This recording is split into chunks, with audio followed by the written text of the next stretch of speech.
Monark, developed by Landcars and published by NIS America, is a new JRPG that puts you in the shoes of, well, insert name here, as you set out to free a school that's trapped in a massive dome, with mist encroaching into buildings and putting the students in danger.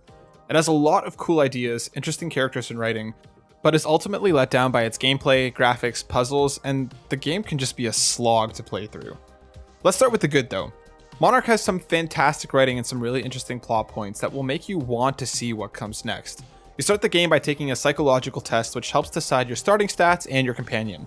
These tests pop up throughout the game and can boost your stats differently depending on your responses. I actually really loved these, as they give you a glimpse into your own psychology. How effective or realistic these answers are is up for debate, but they were fun to do. The music is also fantastic.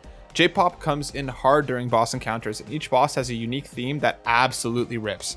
They were a ton of fun to listen to. The story itself is full of twists and turns, and one of my favorite parts is how morally ambiguous it is. I found myself understanding the struggle of the various parts of your ego that these antagonists deal with.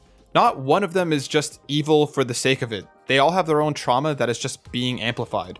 Not every antagonist hits well, as some go into entirely unnecessary subject matter, but overall, I really enjoyed the character writing. Combat is also solid, if not repetitive. It's a turn-based strategy game as you move units around a field and try to clear the other side.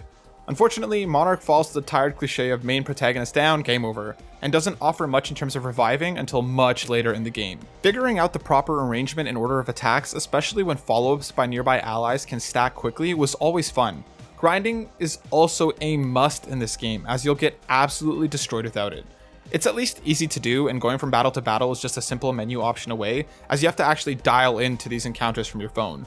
No random battles to worry about in Monarch. The repetition that comes along with the grinding in Monarch is sadly just a symptom of a much larger issue. The game has really dated game design and is unapologetically old school, but not in a good way. After the likes of Persona 5 and Tales of Arise that strive to push JRPGs in a new and exciting direction, Monarch plants itself firmly in the past and just doesn't let go.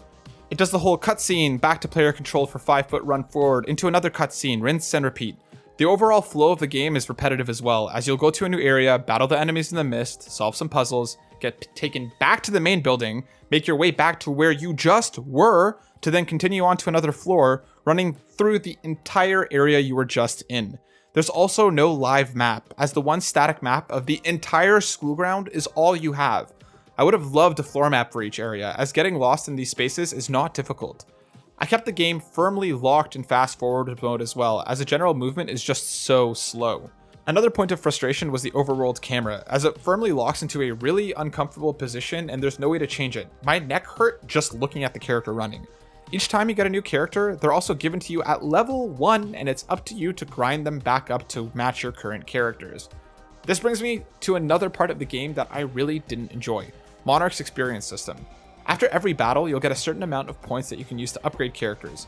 The issue here is that these points are shared across all characters and are also needed for item creation, meaning there's a balancing act of what items you need, who needs to be upgraded, and trying to keep everyone on a level playing field. Trying to keep your main character over leveled will get you slapped down pretty quickly, as enemies will gang up on you very quickly. You really need a properly leveled up squad for these encounters, especially as the older grind levels will scale alongside you.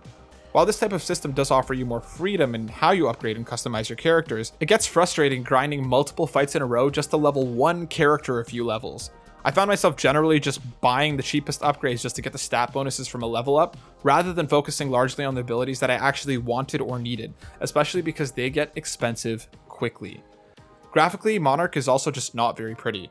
Its character artwork is gorgeous, but the models themselves in the game overall looks like it belongs back on the PS3. The overworld is ugly and lacks character, and a lot of the environments you'll explore just feel too samey. The atmosphere in the game though is fantastic, as you can really feel the weight of the mist and the way it messes with the students. There's an early game section where, with mist heavy, there's a student who won't stop hitting his head against the wall while you can hear others crying. It's unsettling and works well. These graphical issues extend into Monarch's performance. Playing on PS5, I personally had absolutely no issues with performance, but I'm so sick of load screens with every single door or area change. And there are a lot of doors to go in and out of. From what I've heard about the Switch and PS4 versions as well, there seem to be heavy issues with performance and their frame rate. I haven't seen them yet firsthand, but I have been made aware of a lot of problems on these platforms, so just be aware on where you're buying Monarch.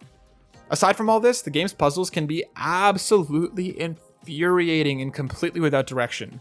Usually, the solutions would be in the same room or nearby, and it would take some detective work to figure things out. Need a combination for a safe?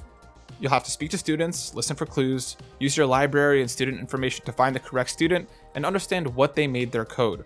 When these puzzles click, they'll leave you feeling really clever, but when they don't, they'll leave you meandering around for hours trying to pick up any sort of indication on what to do or where to go. Later puzzles will throw out rules established earlier on, for example, that these solutions are generally nearby, and you'll be left running around the entire campus trying to figure literally anything out. There's no hint system, no way to progress, no way to figure things out without a guide. I had to contact PR multiple times towards late game as I was hopelessly lost for hours. After about 25 hours with Monark, I think I'm done for now. The story has taken some really interesting turns, and there's hints of different endings and possible paths toward the finale, but I'm again stuck with no possible solution in sight. It sucks because I genuinely want to see where this story goes and how things play out. I'll come back to it when guides are more readily available, but for now, I'm ready to put Monark down.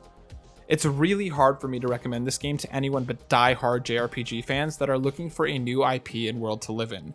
It's unfortunate because Monark has some really great ideas and some really cool story beats with gorgeous character artwork, but just can't let go of the past. Thank you so much for watching our Monark review, and thank you to the team at NIS America for providing us with the review code. If you like what you saw, please check out the links below. And please like, subscribe, and share. Thanks for watching.